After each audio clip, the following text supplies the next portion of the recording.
No ar, mais um episódio do Porta 443, para você que curte tecnologia e sabe muito bem por qual porta entrar, hein?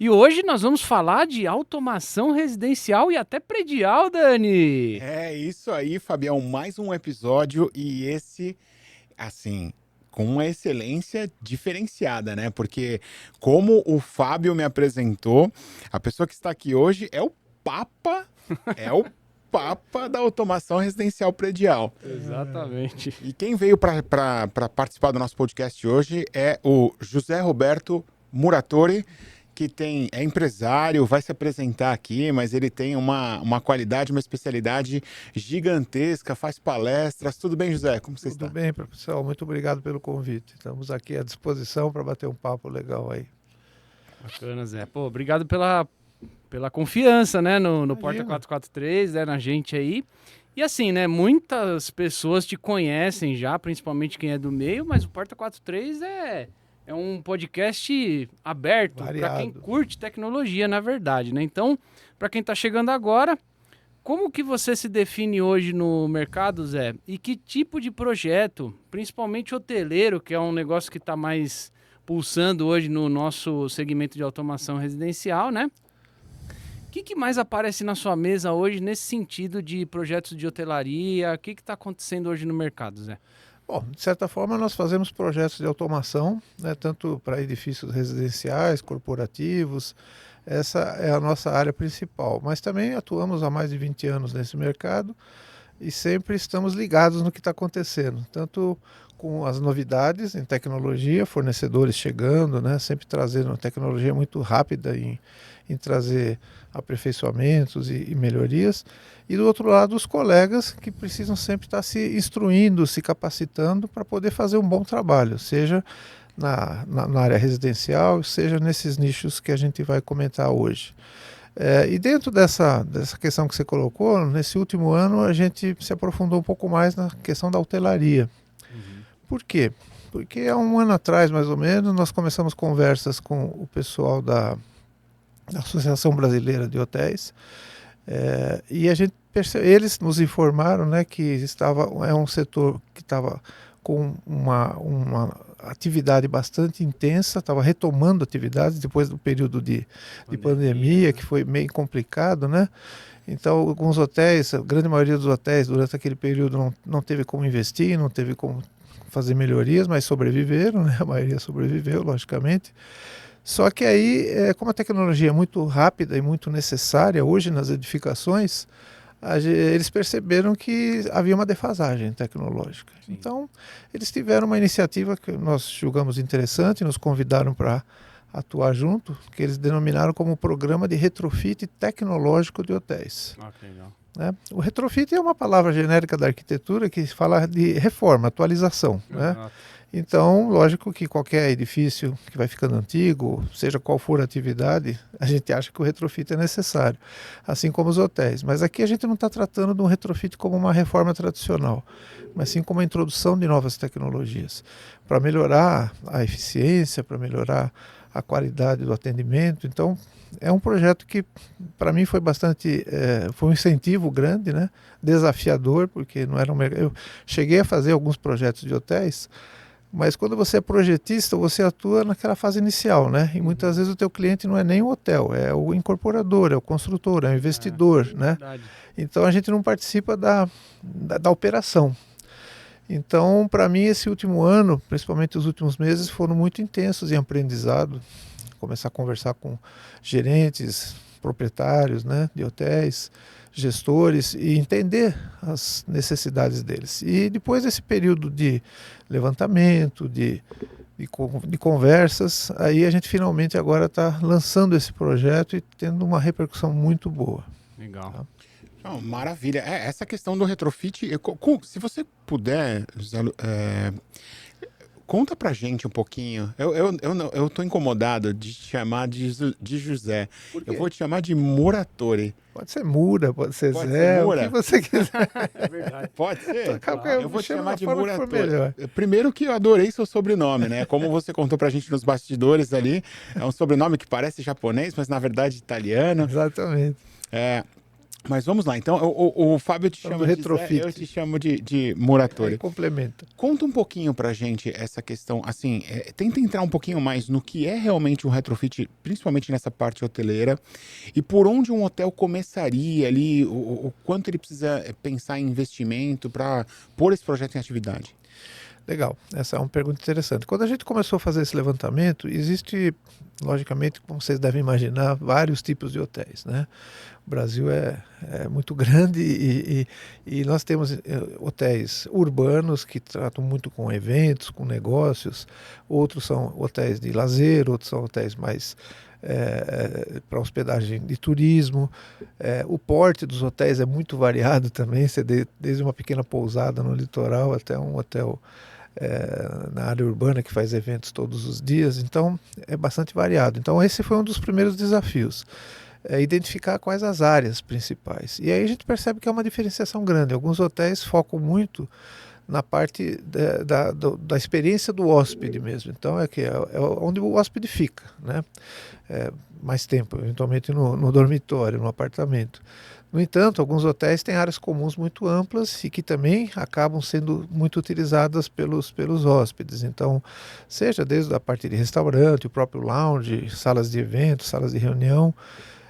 E alguns hotéis ainda existe uma outra carência que é na parte de infraestrutura, que a gente chama de utilities, né? A parte de energia, será que está bem dimensionado? Eles estão sendo eficientes no uso de energia? Será que estão usando a energia da melhor forma?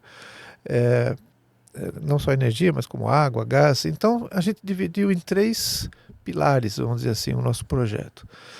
E aí eu te digo que não há uma resposta única, né? Os hotéis, a gente começa a conversar com os hotéis, a maioria sente assim que tudo poderia lhes atender, mas eles não dão uma prioridade. Então eu cheguei a conversar com um proprietário de um hotel do Rio de Janeiro, ele falou, tudo que você falou é encantador, só que enquanto eu não resolver meu problema de água, que é um problema que está constante e crônico, depois que você me resolver esse problema aí, a gente começa a pensar no resto.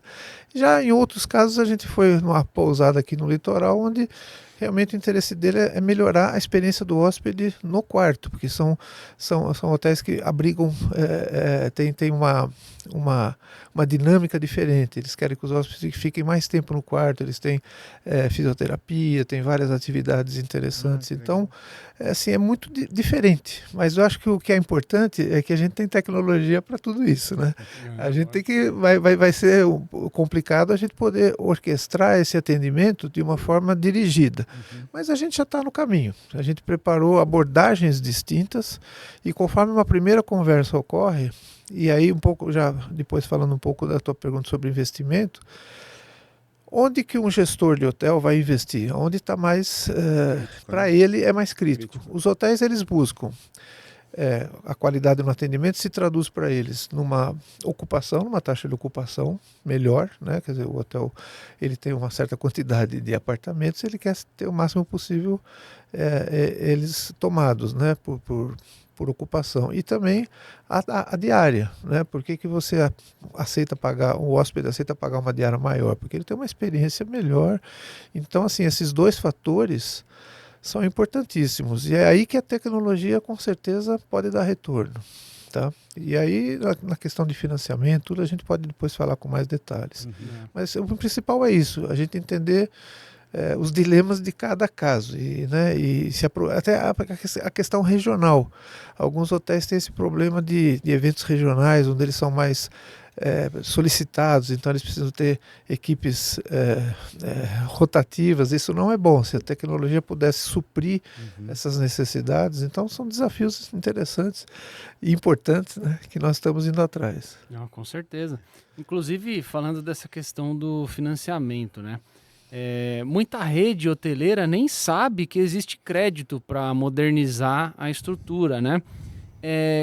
Quanto de dinheiro, de repente, o setor deixa na mesa por não conhecer as linhas de financiamento de retrofit, né? E qual é o primeiro passo para uma rede hoteleira ir atrás dessa linha de financiamento?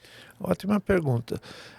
Pelo que nós conversamos e tivemos bastante informações dos agentes financeiros, sejam eles privados ou ligados ao governo, ou entidades facilitadoras de crédito, né? A rede hoteleira ela é bastante bem vista pelo setor de financiamentos, porque é um setor dinâmico, é um setor que tem como ter garantias, inclusive. Então, quando eu comecei a me envolver no projeto, me pediram para fazer alguns cálculos de taxa de retorno, né? Como é que porque até que veja, existem outras possibilidades de retorno na área de tributária, na área de mão de obra, de recursos humanos, mas falando da tecnologia, eu percebi que a gente tem assim um potencial enorme para trazer retorno inicialmente, quer dizer, mostrar retorno para o hotel e segundo, provar para o agente financeiro e que aquele retorno vai causar uma eficiência maior no hotel. E algumas linhas de financiamento, até oficiais, elas incentivam a eficiência energética, incentivam essa melhoria. Se você mostrar que você está realmente implantando uma melhoria que vai ser permanente, isso aí só retornando, quando a gente começou a fazer os cálculos de ROI, eu achei que eu estava enganado, eu falei, será que eu esqueci como é que faz a conta, né? Não estou sabendo mais mexer com Excel aqui, porque estava dando uma taxa muito rápida, em torno de 1 ano e meio, no máximo, mesmo fazendo alterações pequenas, porque eu recebia informações sobre o desempenho da indústria hoteleira, então onde falava da taxa média de ocupação, valor de diária, e nós mexemos muito pouco nesses valores e também não fui muito otimista na redução de custo. Mesmo assim, as taxas, o período de retorno do investimento estava muito, muito atraente, né? Aí quando nós fomos a um desses órgãos de financiamento, eu fui esperando que eu ia ser criticado pela minha conta. E eles falaram, não, você está correto, esse cálculo é isso mesmo. E se o teu tempo de retorno está dando 1 ano e meio, a gente consegue para o hotel 2 anos de carência. Então, ou seja, o investidor, o gerenciador, enfim, do hotel, ele vai poder pagar o investimento em tecnologia com o próprio retorno do investimento que ele fez. Então, essa é uma coisa que esse é um modelo que eu raramente vi no meu trabalho de automação até hoje, porque normalmente você não tem esse incentivo, né, em outros tipos de, principalmente para um cliente final, né? Era o que eu ia dizer agora. Mas a rede hoteleira, nesse sentido, nós temos argumentos, porque é fácil não, mas é possível provar que vai haver um retorno substancial. E outra coisa interessante nessa mesma linha, assim, não necessariamente você vai ter, por exemplo, redução de pessoal, mas o que você pode ter é uma melhoria na atuação do pessoal. Ou seja, se você precisa de menos gente para administrar atividades que podem ser automatizadas, né, de gestão de manutenção, de economia, de energia, etc., você pode dedicar o seu pessoal para atividades de atendimento, né, que vão melhorar muito o atendimento ao hóspede. Então, você tira o custo de um lugar que ele não precisaria existir e mantém eventualmente uma equipe, mas treina, habilita eles, e aí tem o portal do hoteleiro, tem outras iniciativas que fazem esse treinamento para que a equipe do hotel se adapte às novas realidades. Então, assim, é um processo que ganha-ganha, né? Eu imagino que para o hotel ele vai ser atualizado tecnologicamente, vai ter uma eficiência maior, e tudo isso pode gerar o que ele deseja, que é aumentar o fluxo de hóspedes e a receita, né? É isso aí. Para tirar uma dúvida, essa linha de crédito, ela engloba qualquer serviço de manutenção e tecnologia dentro de um hotel, e ela também, dentro dessa pergunta, ela cabe para hostels, para pequenas pousadas, até grandes hotéis? Conta um pouquinho, eu desconhecia dessa. Na verdade eu também não sou especialista, mas como a gente conversou com alguns especialistas, né, eu posso dizer assim, existem pelo menos um dos maiores especialistas com quem eu conversei, ele falou, se vocês estão falando de aplicar tecnologia ligada à internet das coisas, ligada à eficiência energética, redução de custos, pode contar que nós vamos ter uma linha de financiamento efetiva para isso, com essas características, uma carência maior, uma taxa de juros menor, e a garantia do hotel praticamente é a receita recorrente dele que eles já têm, né? Que eles não precisam provar para ninguém, porque eles podem mostrar isso no dia a dia. Aumentando ou não essa receita, a gente espera que aumente, mas mesmo assim os órgãos financeiros, quando nós conversamos que estavam falando de hotelaria, eu senti uma uma simpatia pelo tema, porque a gente não precisou falar muito sobre isso. E existem algumas iniciativas ainda também nessa linha que estão vinculadas a outras áreas. Por exemplo, aqui no estado de São Paulo existem algumas linhas de desenvolvimento regional. Então, o que eles me falaram? Nós vamos para uma nova região que não tem um grande incentivo ainda na área de negócios ou até do próprio turismo.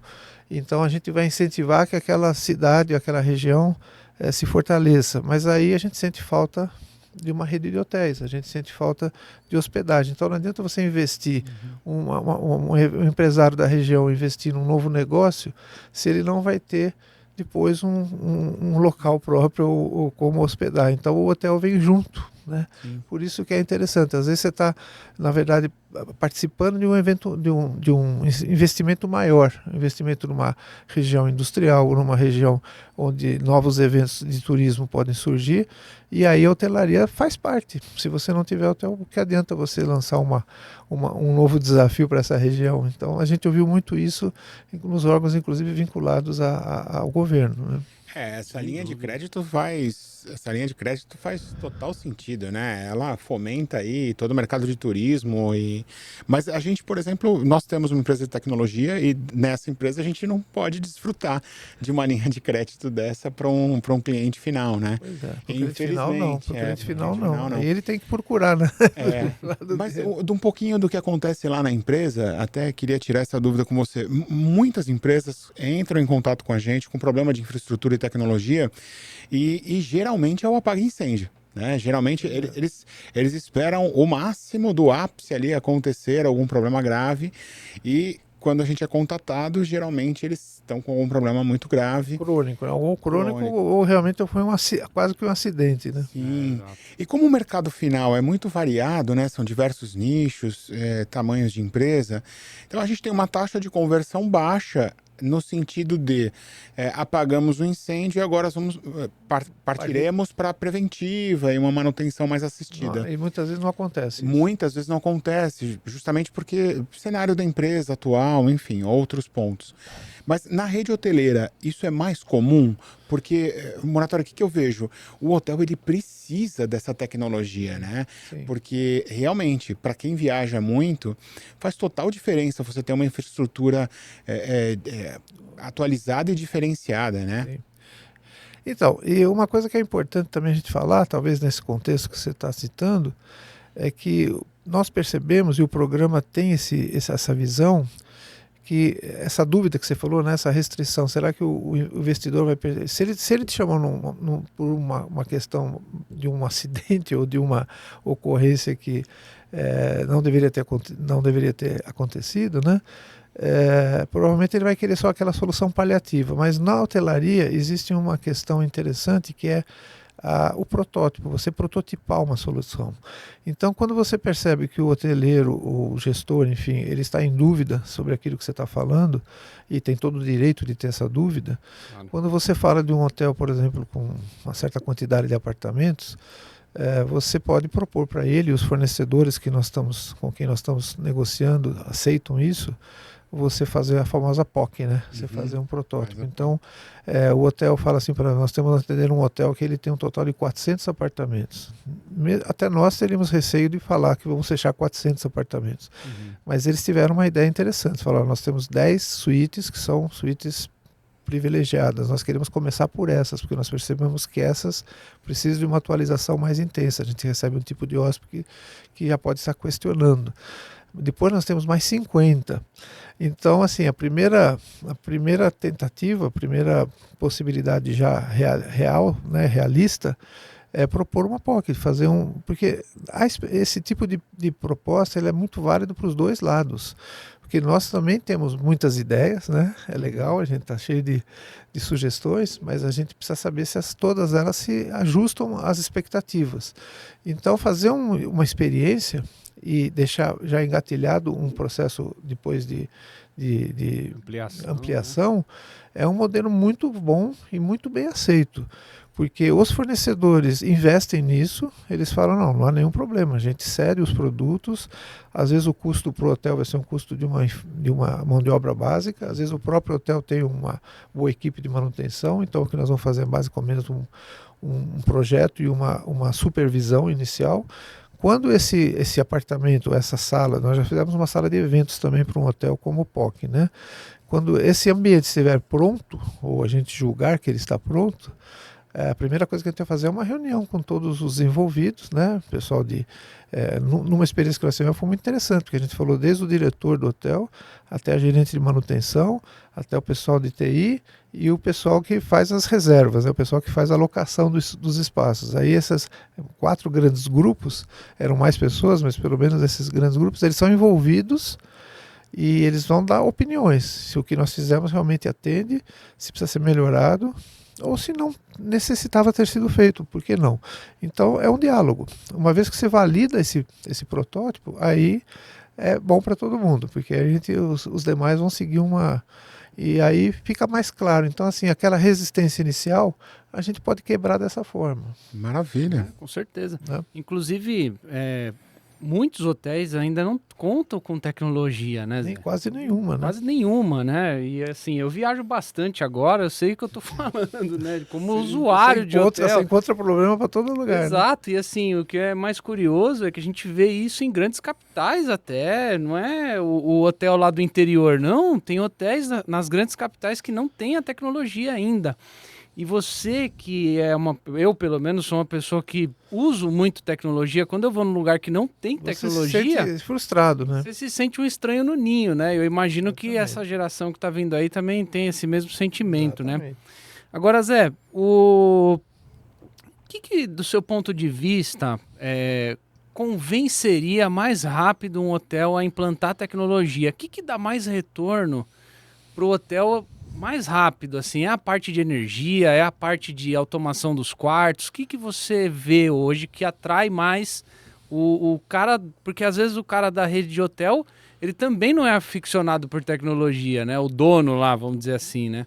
Começaria pelo básico, né? Ele teria que pelo menos sentir isso. É o que eu falei no início, né? As dores são bastante variadas e o importante para nós é tentar focar qual é essa dor. A gente percebe que existem dois perfis bastante claros. O gestor que olha os vizinhos, aquele que fala, ele fez, parece que deu certo e eu não tenho ainda. E aí você tendo o que mostrar, você tendo como comparar, isso vai ser um diferencial grande. E tem aquele que está sofrendo um problema mais sério, que já sabe que e ele não sabe bem. Muitas vezes as pessoas, os gestores, eles entram naquela questão, será que é a minha mão de obra, será que é o pessoal que está falando? Mas aí quando já aconteceu isso da gente visitar algum hotel, onde eles tinham essa dúvida, e quando a gente começou a andar, por exemplo, com o pessoal de manutenção pelo hotel, a gente percebeu que o pessoal era muito bom. O problema era que a instalação era muito antiga, não tinha nenhuma documentação, ninguém se preocupou em fazer isso. Aí fica difícil. E aí, uma atividade que eles poderiam levar um dia, levavam 3 dias para fazer. Até identificar um circuito de iluminação, até entender por onde passava a infraestrutura. Então, é um pouco difícil a gente descobrir isso de imediato, mas quando você começa a adentrar e conversar com a equipe, né, principalmente a equipe mais operacional, né, isso é muito interessante. A gente já teve experiência de conversar com o diretor de um hotel, né, até com o proprietário. É uma visão muito importante, a gente tem que absorver tudo que ele fala, mas quando você desce alguns degraus e pega lá o gerente de manutenção, e ele pega lá uma scooter, lá um carrinho e te leva para visitar, aí você vê a realidade. Então... Exatamente. A coisa muda. E aí você tem que ser diplomático para poder organizar uma proposta que atenda a todos eles, né? Acho que essa é uma questão que envolve, inclusive, esse diálogo, né? Lógico, se for um hotel pequeno, onde você pode conviver com as poucas pessoas que estão lá, quem atende, aí com uma rápida conversa, você já capta e provavelmente todos estão mais sintonizados. O próprio proprietário, se o proprietário convive ali com os funcionários, então cada um tem uma realidade. Agora, grandes redes, por exemplo, né, você tem redes que têm um gerenciamento muito efetivo, né, tem a parte operacional bem administrada, mas tem outras que são fragmentadas, né? Você tem vários gestores, você tem a mesma rede com atendimentos diferentes, não só atendimento, mas principalmente performance diferente. E aí você não sabe por quê, né? Mas envolve muito aí a questão de gestão mesmo. Legal.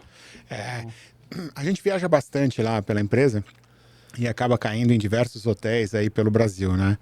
E o que eu sinto é que, obviamente, as pessoas têm opiniões diferentes, né? Então, eu tenho um parceiro lá na empresa que ele fala assim, olha, não, para mim, se não tiver um ótimo café da manhã, não é um bom hotel. Onde começa o dia, né? É onde começa o dia. Mas, para mim, particularmente, o que mexe comigo de verdade é a tecnologia. Então, se eu chego num hotel, não tem um bom Wi-Fi, não tem uma Smart TV atualizada, para que depois, no seu descanso ali, você assista um filme. Isso para mim já pega bastante, né? Então, quando o hotel tem uma infraestrutura muito ruim, você vai conectar naquele Wi-Fi, ele cai, para mim pesa. Mas hoje, as pessoas falavam assim, para mim o hotel tem que ser no mínimo igual à minha casa, senão não vale a pena. Né? Não vale a pena. Então, eu acho que isso já até virou hoje. Hoje a pessoa, ela quer o uau, né? Ela quer aquilo, é muito diferente da minha casa. Se ela está viajando, é uma experiência mesmo que ela busca a mais, né? Adicional, senão ela ficaria em casa. Exatamente. Então, ela busca esse uau, né? Então, na sua vivência, na sua experiência, o que torna o hotel um uau e por onde ele pode caminhar para aumentar essa avaliação dele? O que você falou faz todo sentido. E a gente percebe que as diversas, por mais diferentes que sejam as gerações hoje, né? As pessoas de idade mais avançada, que também viajam bastante, e jovens que viajam com amigos, todos eles realmente já estão reféns da tecnologia no dia a dia. Então tem que ter algo mais, é o que você falou. Não adianta chegar num quarto onde é difícil você até mudar de canal da TV, porque você não acha o controle remoto e se acha, não sabe como programa, e aí chamar a camareira ainda tem que ser pelo interfone, é tudo muito, né, muito limitado. Sim. Então, assim, a tecnologia, ela tá, como eu falei, ela está espalhada. Se você tem um hotel que você oferece uma boa experiência no dormitório, no quarto, mas quando ele está lá embaixo no lounge conversando ou esperando lá a carona que vai vir buscar ele não tem um atendimento da tecnologia, ele não tem, por exemplo, por que não ter um som ambiente no lounge, né? Por que não ter telas passando as notícias ou as informações sobre o entorno do hotel? Coisas que você vai vivenciando uma experiência nova. Você não conhece aquela cidade, você não sabe bem onde você está, mas você está num lounge, está recebendo uma série de informações e o ambiente, uma iluminação adequada a cada momento do dia, né? Quer dizer, não aquela iluminação que te deixa... não vim aqui para trabalhar, vim aqui para relaxar, né? Dependendo do horário. Então, assim, a automação ela pode considerar tudo isso. A parte de mídia, e a gente fala também, né, sonorização, que mesmo não estou falando de uma sala de eventos, que logicamente é uma sala de reunião, que aí isso é necessário. Estou falando dos ambientes de uso comum, onde você está sentado para aguardar um amigo que vai te buscar, ou fazendo uma leitura, né, conversando com alguém. A experiência ela tem que ser espalhada, não pode ser você saiu do quarto e acabou. É como você falou, o café da manhã também é uma experiência, mas que seja também num ambiente agradável. Então, a grande vantagem da automação é quando você fala hoje, né, são algumas ideias interessantes, a questão da iluminação. O pessoal fala, vou pôr automação para controlar a iluminação. Mas que iluminação? É a iluminação artificial? Aí você vai num hotel que tem um pé direito enorme, a luz do sol bate direto, aquela cortina fica aberta porque o recepcionista esqueceu de ir lá fechar a cortina. Agora, se tiver na automação e aquele dia está muito sol, a cortina vai fechar automaticamente e a luz interna vai ser adequada. Se tiver escuro, porque começou a chover, automaticamente a automação vai manter a iluminação do jeito que deveria ser, e não do jeito que o funcionário achou que tinha que abrir ou não naquele momento. E aí compensa isso com a climatização, compensa com o som ambiente. Então, a criação de um bom ambiente, lógico que depende de um projeto de arquitetura, de um projeto de iluminação. A automação não faz nada sozinha, né? Claro. Então, quando você pega um projeto bem feito de iluminação, a gente chama da iluminação dinâmica, né, do ciclo circadiano. A gente acha que isso é uma coisa maluca, mas não é. Isso é uma coisa totalmente técnica. Sim. E que pode ser replicada, só para dar um exemplo, né, para você manter uma... E eu garanto que se a pessoa tiver essa experiência num lounge de um hotel ou no restaurante, ou quando ela está recebendo um amigo na área comum do hotel, ela vai replicar isso e ela vai convidar, ela vai comentar, porque isso ela não tem normalmente em casa isso. Em casa muitas vezes você tem que levantar para fechar a cortina, porque começou a ventar, enquanto que no hotel, ou até na sua casa poderia ser logicamente, mas imagina no hotel você está com N hóspedes circulando o tempo todo. Se você puder dar uma experiência desse tipo para um hóspede, o que você não está ganhando, né? Sim.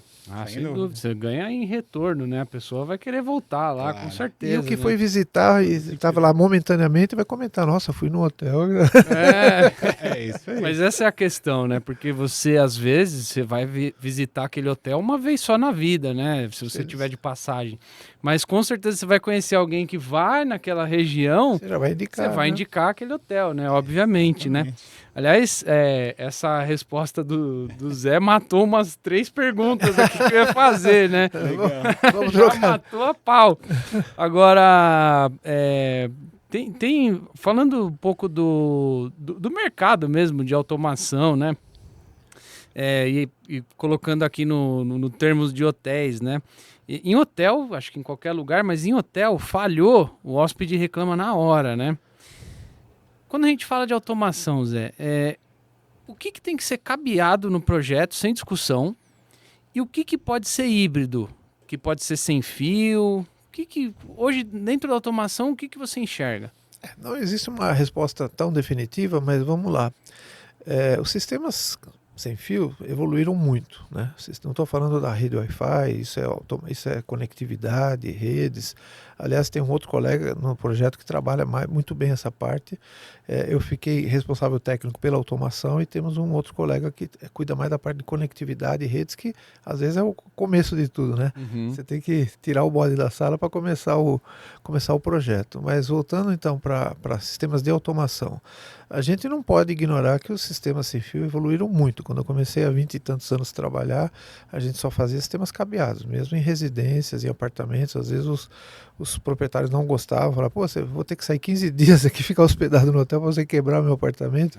E nesse sentido era ruim, né? Mas aí começaram a surgir produtos muito bons e isso foi evoluindo. Então eu diria, respondendo para você de uma forma ampla, né? Depois é caso de ver cada caso a caso, mas num apartamento, os sistemas sem fio de automação hoje funcionam perfeitamente, porque são ambientes normalmente controlados, menores, cada um deles tem a sua própria estrutura, né? Quer dizer, muitas vezes tem um quadro elétrico próprio do quarto mesmo, essa questão dos controles de entrada e saída, tudo isso pode ser feito hoje com sistemas sem fio, porque você está falando num ambiente menor e não é qualquer sistema, mas sistemas bem desenvolvidos, com protocolos resilientes, vão funcionar muito bem.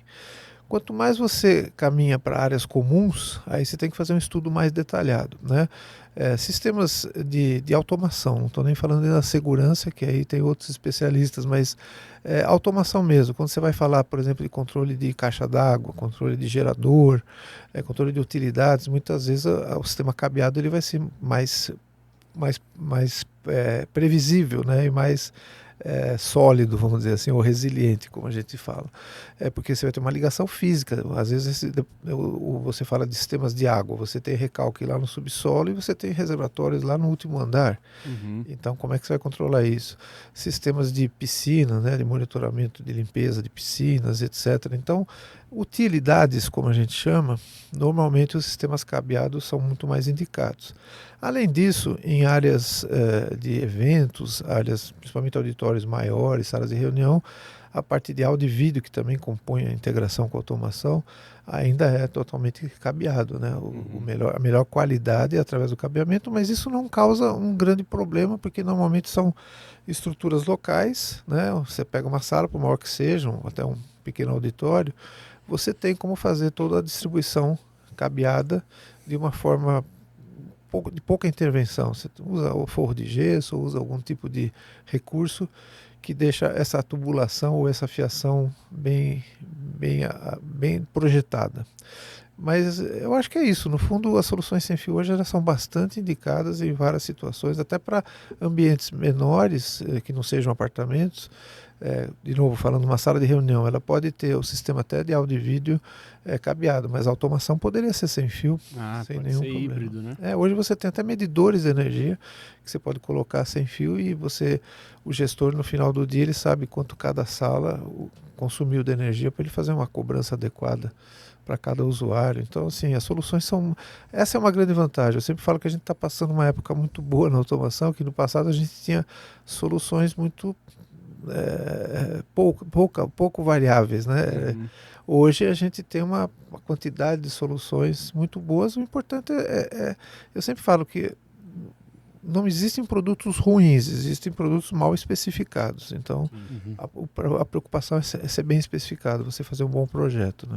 Eu ia perguntar exatamente isso, Muratori, porque assim, essa questão de cabeado e Wi-Fi é uma discussão antiga, mesmo o Wi-Fi vem evoluindo, né, para a rede, enfim. Ele vem evoluindo, ainda tem preferências, mas muito no final o cabo é mais garantido. Você Sim. não tem oscilações, interferências, enfim.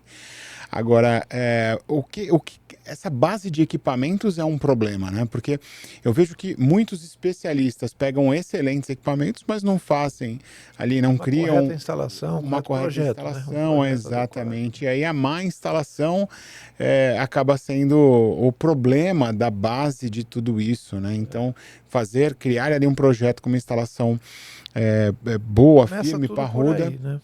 Você vai ter, aí sim faz sentido ter um equipamento muito bom, né? Dentro dessa base, o que você diria hoje para pessoas que gostariam de estar no seu mundo, viver o seu mundo, trabalhar com o que você trabalha, né? Então, pessoas que estão começando aí na área de tecnologia, de instalações, de manutenções e gostariam de migrar para a rede hoteleira, quais dicas você poderia dar para essa pessoa iniciar nesse mundo?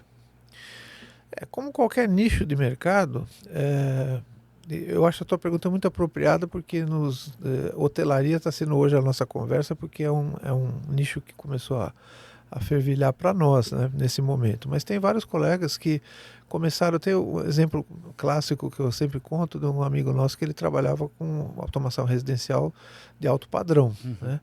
Ele era lá do sul, trabalhava na região de Gramado e tal, naquelas casas, né? E lá você tinha um problema por causa da temperatura. Então ele fez uma casa lá de um cliente, uma casa muito grande, uma casa de condomínio, e ele se preocupava muito com a parte de consumo de energia, porque tinha que ter piso aquecido, aquecimento da casa, enfim. E aí ele fez um trabalho, o cliente gostou muito, mas ele fez uma casa para casa do cliente, né? Então, quando você está na sua casa, você pensa na sua família, você pensa no uso, na segurança, você pensa em receber os amigos, no seu conforto. Essa é a sua visão, né? Não é uma visão de empresário. Só que essa pessoa chamou ele e falou, olha, gostei do teu trabalho, achei interessante, você já faz algum tempo isso, estava começando a usar os tablets, né? E ele achou legal, no tablet ele vê o consumo da energia, ele poder ligar mais tarde para não gastar tanta energia. Ele falou, olha, eu tenho uma rede de escolas lá aqui no Rio Grande do Sul e eu imagino que eu estou perdendo muito dinheiro porque as salas ficam ligadas o dia inteiro, né? As professoras saem com as crianças para o intervalo e largo tudo ligado, e eu acho que dá para economizar muito, mas é uma ideia minha. Você poderia fazer um trabalho sobre isso lá na minha escola? Ele ficou meio assim, né? Acho que sim, né? Não era o que ele estava especializado, mas o cliente incentivou ele e ele passou lá uns 15 dias na escola, levantando e tal. Fez um trabalho assim que o cliente falou, nossa, agora você reduziu, não sei, 20%, 30% o nosso consumo, você vai fazer as outras, né? Aí ele falou, pô, mas eu vou largar meus clientes. Bom, em resumo, quando eu conversei com ele, eu encontrei ele já estava há 2 anos sem fazer automação residencial, só trabalhando com eficiência energética. Foi laçado. Né? E não só em escolas, aí ele começou a fazer em mercados, em lojas, enfim. Então, assim, a nossa realidade é essa. Existem colegas que gostam dessa variedade, né, de atender casas, porque realmente o cliente final, ele deixa você você acaba se tornando um consultor de tecnologia para ele. Isso aconteceu muitas vezes para mim, né? A gente fazia a casa do cliente e a partir daí ele começava a te chamar para fazer o escritório dele, para fazer o buffet da mulher dele, o buffet infantil. Aconteceu isso comigo, né? A gente fez uma automação, daí 6 meses a mulher ligou, olha, eu quero fazer no meu buffet aquilo que você fez aqui em casa. Mas eu continuei na minha, fazendo um pouquinho de cada coisa, mas focado muito no residencial durante um tempo, né? Depois virei mais projetista. E eu vejo isso com os colegas. Então, respondendo a tua pergunta de uma forma um pouco mais aberta, assim, a hotelaria é um desses nichos. Então, eu acho que para quem tem mais essa visão de ficar tentando, né, de ficar buscando novos nichos, provavelmente se ele encontrar nesse nicho uma coisa que atende a ele, e ele vai se focar, ele vai criar porque uma das questões que envolve a hotelaria, que a gente sentiu já nos primeiros cases que nós tivemos, e isso acontece também com escolas, tá? São 2 mercados estranhos porque assim, eles não disponibilizam espaço na hora que você pode trabalhar, é na hora que eles podem oferecer. Então, a gente teve um protótipo de um apartamento para fazer num hotel aqui, foi reprogramado 3 vezes, porque o hotel, uma vez ele teve um evento que estava lotado, depois ele teve que fazer uma manutenção, depois a gente programado para fazer aquele trabalho e teve que esperar 3 semanas para poder entrar lá. Então é um nicho muito específico, você tem que se habituar a isso. Escolas, a gente analisou uma vez esse mercado, e eles não, é só nas férias que você pode trabalhar realmente intensivamente. Então você trabalha 2, 3 meses por ano, quando você pode estar lá para não atrapalhar o funcionamento. E hotel é muito assim, só que é repicado. Dependendo, os hotéis agora de lazer, de turismo, você até terminar o carnaval, você não faz nada lá. Do final do ano até o final, você não pode nem chegar perto. Aí depois, quando começa a ter a vacância, eles vão te abrindo espaço. Então são atividades diferentes. E de novo, quando a gente fala do integrador, ele é ele não é um especialista, né? Ele é como é que a gente diz? Um generalista. E aí ele, por causa disso, ele pode ficar pipocando a vida inteira, ou ele pode, numa dessas, encontrar um nicho e falar, eu vou ficar nesse. E aí ele tem que se especializar. Eu acho que aí é uma visão de negócio, né? Não é mais de tecnologia. É que as tecnologias são muito parecidas. Você adapta. Você fala, pô, eu usei isso. Essa cliente minha foi interessante, porque eu nem lembrava dela. Quando ela ligou, eu achei que era algum problema na casa dela. Porque você sempre pensa assim, né? Pô, o cliente me ligou depois de 6 meses, deve estar tendo algum problema. Falou, não, é que eu tô montando com uma amiga aqui um buffet infantil e eu achei tão legal aquela programação que você fez no tablet, vamos fazer no meu buffet. Aí eu falei, puxa, por que eu não pensei nisso, né? Por que eu não pensei antes? Legal. Pois é, mas assim, eu queria que você falasse um pouco do Instituto da Automação, que é uma iniciativa que você teve junto com outros colegas, tal, né? Nasceu lá talvez um pouco depois da Auresite, né? Junto, praticamente junto e foi subindo, foi indo junto. E como que tá hoje? Porque quando a gente fala de automação residencial, né, o Instituto é uma referência nacional. Tem gente do Brasil inteiro que procura lá o Instituto. O que hoje o Instituto pode ajudar esse profissional na formação dele como profissional mesmo, Zé? Claro. Ao longo do tempo, Fábio, a gente foi vendo, né, as necessidades. A gente começou, o primeiro curso foi lançado em 2001, 2002, né, que era o curso de integrador de sistemas, né, que quando a gente criou a associação naquela época, a gente nem tinha esse nome ainda, a gente começou a procurar, daí a gente foi investigando, fomos recebendo colegas que vinham de outros países também, empresas, né, empresas multinacionais, falaram, não, você tem que criar esse conceito do integrador. O integrador é aquele cara que os fabricantes de automação no mercado mais tradicional, e isso durou muitos anos, né, eles nunca venderam para o cliente final, então eles precisavam do integrador para fazer essa ponte. E quando a gente criou a associação não existia esse profissional. Então, a primeira turma do curso de integrador foi em 2001, uma turma protótipo, né? Essa última turma da semana passada foi a turma 152, sei lá, tá por aí mais ou menos, né? A gente fez turmas assim, durante muito tempo presenciais, depois tivemos que entrar no híbrido, né? Mas enfim, respondendo a tua pergunta, nós fomos percebendo ao longo do ano, ao longo do tempo, que o curso de o integrador, ele precisa de várias formações. A maioria das pessoas que nos procuravam e procuram, elas têm uma boa formação técnica. Então a gente procura dar um alicerce conceitual para eles e depois colocá-los frente a frente com os fornecedores que vão fazer as capacitações específicas, né, de programação, de instalação. Mas foi surgindo ao longo do tempo aquelas situações em que você percebe que às vezes a pessoa com uma formação muito técnica, ela tem dificuldades para montar uma empresa. Ela não tem visão de empreendedor. Ou ele, depois que ele começa a atuar como um integrador, né, que eu falei que é mais um generalista, o que faz um integrador? Ele tem que vender, então ele tem que ter um perfil também comercial, a maioria nem sempre tem. Depois ele tem que projetar. Alguns gostam de projetar, outros não gostam de ficar sentado, né, atrás do computador, rabiscando. Eles preferem estar no campo. Então aí você tem aquele que gosta do campo, de instalar, de ficar lá com os colegas puxando fio e ligando e depois programando. Então são atividades bem diferenciadas. E, às vezes eu brinco e falo que o integrador é como o maestro de uma orquestra, né? Se você conhece maestros famosos, nem todos são ótimos músicos. A maioria deles não são tão bons músicos quanto aqueles que eles escolhem para tocar na orquestra deles. Então, mas o grande desafio do maestro é a equalizar, é fazer a orquestra tocar afinada e escolher bons músicos. O integrador é isso, porque se o projeto falhar, a responsabilidade é dele, o cliente vai cobrar dele, tá certo? O maestro que fez a orquestra desafinar, não foi o violinista ou o pianista, o problema foi do maestro. Então a gente percebe que esse lado muito variado de atividades, a gente precisa completar com outras capacitações. Então, fazer projeto é um curso, criar empreendedorismo é outro. Curiosamente, por exemplo, a gente demorou para lançar um curso de áudio e vídeo. Porque o pessoal que nos procurava vinha muito focado, pessoal de elétrica, de segurança eletrônica, de redes, né, de informática. E aí eles queriam entrar na casa do cliente fazendo automação elétrica. Aí eles chegavam na casa do cliente e tinha uma outra empresa instalando lá um baita home theater com telão, com caixa de som e tal. E aí ele falava assim, poxa, eu fiquei lá 3 meses instalando automação, o cara chegou em 10 dias, colocou e ganhou muito mais que eu.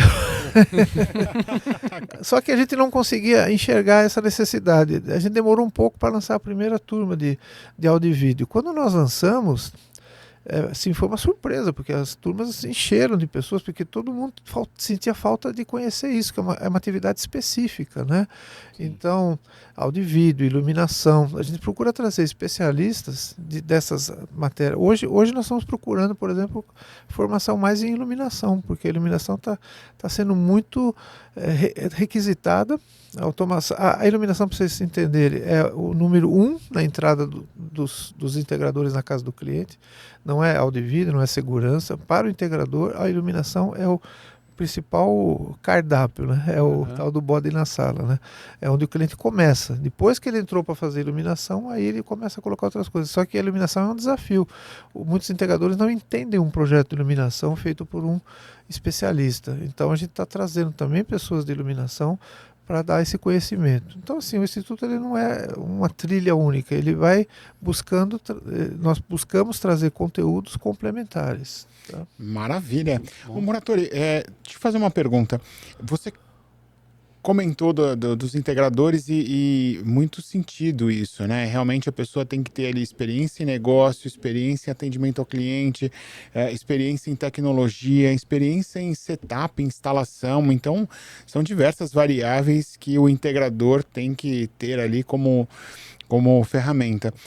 Do lado do cliente, você disse que os residenciais geralmente tendem a iniciar um projeto pela iluminação. Também faz muito sentido, por isso que a gente vê muito dessas automações chinesas mais aí simples, nos sites de venda mais simples, né?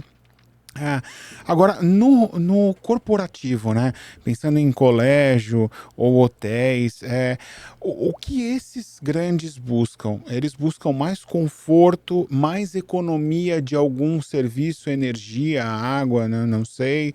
Ou eles ainda tendem muito a buscar os serviços por uma pressão de algum cliente, né? Então, dentro da escola ali tem alguma pressão de pais e alunos para que tenha algum serviço integrado a eles, ou um hotel, enfim. Não, veja, a sua pergunta é perfeita, porque realmente eu até sempre falo, tem uma curiosidade que aconteceu comigo, assim, por que eu deixei de ser integrador e passei a ser um projetista depois de um tempo? Eu fui integrador por mais de 10 anos, eu tinha uma empresa que fazia instalações. Então eu atendia clientes, né, de um certo padrão, porque os produtos ainda eram caros na época, e a gente se envolvia bastante com os arquitetos, etc. E alguns clientes a gente até ficava muito próximo, a gente acabava tendo que conhecer a casa dele, porque a gente tinha que fazer a programação, então ele acabava apresentando a esposa, a família, a gente acabava tomando lá um café e tal, e ficava... Aí você imagina assim, um desses clientes, por exemplo, era um dono de uma construtora. Aí na casa dele ele estava super satisfeito com o nosso projeto. Aí ele disse assim, vamos fazer um projeto lá na minha construtora, eu vou lançar um prédio, acho que pode ser interessante vocês fazerem um projeto de automação no prédio que eu vou lançar. Aí eu vou dizer para você, era outra pessoa na construtora. Na casa dele você tomava um cafezinho, batia papo, brincava. Na construtora ele era um executivo. Então ele olhava para você com aquela proposta e falava, mas será que eu preciso mesmo? Porque não era ele que ia morar naquele prédio. Sim. Ele precisava pensar se o teu projeto faria sentido. E aí eu percebi essa dicotomia, essa distância entre a mesma pessoa, estou falando a mesma pessoa, isso que me abriu um pouco. E aí nós começamos a perceber que as construtoras, só para começar a introduzir a tua resposta, a construtora era uma pessoa jurídica, era um investidor. Atrás daquela pessoa que nos recebia quase como um amigo e recebia os seus amigos na casa dele, estava muito feliz com a automação, aqui na consultoria tem uma outra visão, ele precisava ver esse retorno de investimento, ele precisava saber se aquele projeto realmente faria esse diferencial para ele, né? E assim, e aí nós começamos a operar com um projeto, porque nós percebemos que se a gente quisesse entrar numa construtora já vendendo o produto, parecia que a gente estava impondo uma solução. Então a gente começou a diferenciar a nossa abordagem com a construtora, a gente começou a falar muito em infraestrutura. E aí eu te falo o seguinte, mesmo num prédio residencial hoje, os nossos projetos não focam na unidade habitacional, porque lá quem vai definir é o dono do apartamento. Nós focamos muito na infraestrutura da área comum. E aí o que você falou, o que eles estão pretendendo? Num prédio residencial já existe essa necessidade, imagina nos prédios corporativos. É a eficiência, é a usabilidade, é o uso e manutenção. Um prédio qualquer, o hotel também, mas o prédio quando ele começa a operar, você nunca sabe como é que vai ser o funcionamento daquela área comum antes do síndico ou do corpo de gestão começar a ter as primeiras dores, né? Então aí teve um prédio aqui em Santo André, inclusive, que quando foi implantada a automação, um prédio de bom padrão, que ele, quando começou a usar, tinha uma sala de jogos e os adolescentes ficavam lá até mais tarde. E começaram, como era muito gostoso ficar lá, os adolescentes iam ficando, começavam a ir para casa meio-dia, meia-noite e tal. Aí o síndico, os pais começaram a ficar preocupados, porque primeiro que eles largavam tudo ligado, aí o zelador tinha que ir lá à tarde da noite para desligar o ar-condicionado, a televisão, etc. E aí chamaram o rapaz da automação, o integrador, e falaram, vamos fazer o seguinte, quando for 10 minutos antes das 10 da noite, você apaga as luzes, começa a diminuir as luzes, às 10 horas desliga tudo pela automação, que aí a gente sabe que os meninos vão embora e vão deixar o ambiente fechado. Então, imagina o que aconteceu. Foi feito isso, e quem foi o culpado? Não foi nem o síndico, nem os pais, nem o zelador. Foi a automação, o que foi bom para todo mundo, tá certo? E resolveu um problema do prédio. Então, a eficiência energética, manutenção, a redução de custo de manutenção, né? Porque quando você tem os equipamentos funcionando nos horários corretos, iluminação de áreas comuns. Hoje, esses grandes condomínios, inclusive residenciais, têm uma área comum muito vasta, então você tem muitos ambientes. Não existe um zelador, não existe um porteiro que vai ficar andando pelo prédio, desligando, ligando, abrindo porta. Então, controle de acesso, quem pode, quem não pode entrar, né, no ambiente de piscina, no ambiente de sala de ginástica. E se esse ambiente está desativado, um sensor de presença bem resolvido hoje, ele desliga tudo, sem que ninguém precise sair da portaria. Então, hoje a principal intenção, nos prédios, nessa parte mais de gestão, começa pela eficiência eficiência em geral, né? Eficiência baixando o custo de energia, baixando a necessidade de manutenção, bombas de recalque mal utilizadas no sistema hidráulico vão quebrar antes, vão precisar de mais manutenção, ar-condicionado, né? Ar-condicionado ligado sem necessidade, passa uma noite inteira no salão de festa com o ar ligado. Desnecessário. Quanto vai custar isso para o condomínio? Então é isso, começa por aí. Caramba, que aula, né? Eu aula. tô embasbacado aqui com essa visão, né, do dono de uma incorporadora e o empresário, né, que são Pois coisas é. diferentes. Acho que isso serve em Como qualquer pessoa segmento, física né? e como como investidor. pessoa- Eu né? acho que em qualquer segmento a gente vê esse movimento. Realmente, quando você conhece o cara na casa No dele, clube, né? é uma No clube, coisa. na casa dele é uma coisa. Na empresa é outra, totalmente diferente, né? É um barato mesmo. Muito. Agora, a gente vai caminhando quase pro final aqui, né, Zé? Ok, Eu vejo nos últimos anos, né, e eu falo por experiência própria de mercado mesmo, né, a gente, há uns anos atrás, trabalhava com equipamentos de smart, digamos assim, né, que eles vinham de uma prateleira plug and play, e acho que isso deu uma certa experiência para um tipo de público, e que eu vejo que nos próximos anos esse cara vai querer meio que um upgrade, sem né? dúvida, sem dúvida. Como que você vê? É por aí? É por aí. Você acha que está caminhando para isso, o mercado de automação? Como que Sim. tá? Eu lembro até hoje, junho de 2019, para mim foi um ponto de inflexão, tá? Eu fui convidado pelo Google para ver o lançamento do Google Home lá num evento, né, com a imprensa e tal. E aí, para mim, o mercado era bem comportado, né? Você tinha os fornecedores, como eu falei, eles habilitavam, credenciavam, certificavam os integradores e assim o mercado funcionava. Nesse evento, houve uma curiosidade lá, um engenheiro do Google foi fazer uma apresentação e mostrou um desses produtos de entrada que estava chegando no mercado e falando, esse produto já vai conversar com o Google Home, e era um equipamentozinho desse que você hoje compra em qualquer mercado aí, de qualquer e-commerce, né? Aquilo causou um choque para mim no momento, porque o preço, quando ele falou o preço, eu falei, não é possível, né? E falou a marca, inclusive, que era uma marca nacional, mas logicamente que estava importando e colocando o white label aqui, né? Isso me causou um certo choque. Isso foi em junho de 2019, foi quando começaram os assistentes de voz, né? Foi exatamente no segundo semestre de 2019 que entrou o Google Home e a Alexa em seguida. E as grandes empresas, as multinacionais como Google, Amazon, Microsoft, depois LG, etc., Samsung, etc., elas não participavam, né? A Apple não participava do mercado de automação residencial. Então não foram só os produtos baratos, mas foi também a invasão, no bom sentido, dessas grandes marcas que trouxeram o consumidor para uma outra referência. Num primeiro momento, parecia que aquilo ia causar um choque no mercado. Muitos integradores ficaram assim... Puxa, eu estava fechando um projeto grande com o cliente, aí o cliente começou a comprar esses produtinhos e falou, não vou fechar mais com você, não precisa. Só que depois de 6 meses esse cliente chamou ele e falou, olha, aquilo que eu comecei a fazer já deu o que tinha que dar, vem aqui na minha casa, vamos fazer aquele projeto legal que você tinha proposto, isso aqui que eu comprei, por enquanto está lá na casa da minha filha que vai casar, eu vou dar de presente para ela. Então, o que vocês falaram é perfeito, esse upgrade começou a surgir a partir daí. Então, em vez de deixar o mercado diminuído, pelo contrário, ele provocou curiosidade. Então aquele morador, aquele cliente que hoje se contenta com uma lâmpada inteligente, com uma Alexa, ele fica ali naquele estágio, deixa ele ali. Mas a maioria começou a se acostumar com isso e falou, pô, mas dá para fazer isso também? Será que eu consigo fazer aquilo? E quando eu saio de casa, será que eu sempre esqueço o ar-condicionado ligado? Aí ele começa a perceber que as integrações, né?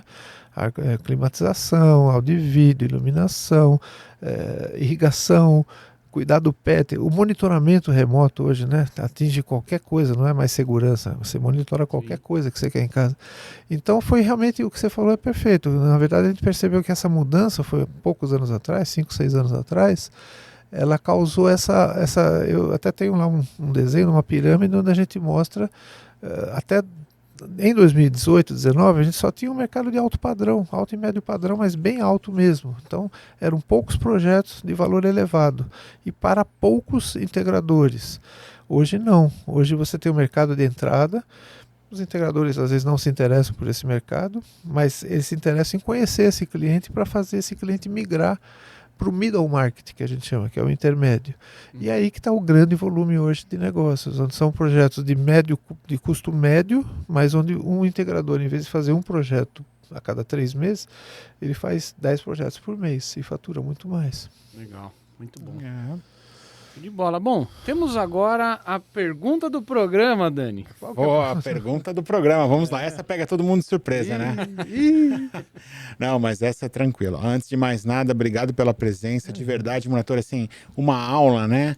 Como o Fábio me apresentou aí, o Papa da automação, e dá para ver o porquê. Acho que a gente poderia, se a gente for entrar... O dinossauro da automação.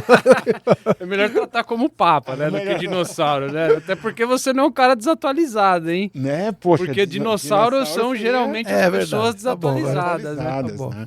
É claro que assim, é um papo muito rápido, de 1 hora apenas, mas se a gente for entrar ali, eu tenho certeza, tanto na parte de negócio, especificidades de projeto, você vai tirar de letra e dar uma aula pra gente aqui, mas levaríamos horas, né? Então, tenho certeza que é muito válido aí o Papa da automação. Obrigado pela sua presença mais uma vez. No final, se você quiser deixar para o nosso público os seus contatos, o contato da empresa, fique à vontade. Mas a pergunta do programa é: o que é a tecnologia para você e como ela mexe com a sua vida? Então, né, existe uma classificação muito conhecida no marketing de tecnologia que fala dos inovadores, entusiastas, né, depois os pragmáticos, aquela curva de aceitação.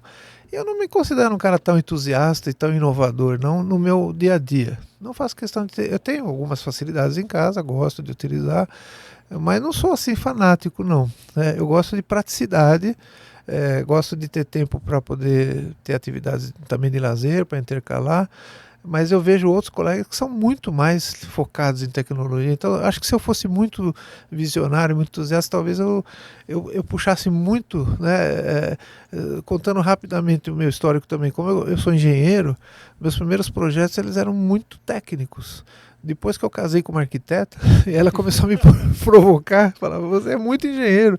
Aí a gente começou a combinar e eu percebi que essa dualidade melhorou muito os nossos projetos, porque é uma visão complementar. Então, assim, embora eu tenha uma formação técnica, eu acho que eu não sou, no ponto de vista de tecnologia, um cara assim tão focado assim para que a tecnologia, sem tecnologia eu não conseguiria sobreviver. Mas eu acho que de tudo que nós falamos aqui, né, hoje não dá mais para ficar sem essa tecnologia. Então, respondendo a sua pergunta, eu não me considero dos primeiros, eu estou mais no meio da curva ali, sou igual a todos nós aqui, a maioria de nós. E humilde ainda, né, Fábio? Exatamente, caraca. Tá bom, para quem quiser ter mais informações e manter contato conosco, o Instituto da Automação tem um site, né? institutoautomação.com.br. Nós estamos lançando uma plataforma de negócios que está juntando várias atividades que nós já mantínhamos, e esse site acabou de ser lançado, vocês podem visitar e dar sugestões. Ele é o iaconectbrasil.com.br, tá? Esses são os contatos iniciais e através deles vocês chegam em nossas redes sociais e fiquem à vontade para mandar sugestões, ideias. Nós somos realmente bastante abertos a isso e só tratando com colegas de outras disciplinas que a gente consegue evoluir. Maravilha, Moratória, é isso aí. Tá bom? Valeu. Bom, Zé, obrigado pela sua participação. E para você que veio assistir o Porta 443, essa aula, hein? Você que é da área de automação, para você também que não é, eu acho que ficou uma pulga atrás da sua orelha aí, né? Vale a pena, né? Se inscreva no canal, ative as notificações. O Porta 443 está também no Instagram. Um grande abraço a todos, nos vemos no próximo episódio. Valeu, pessoal! Valeu, pessoal. Obrigadão.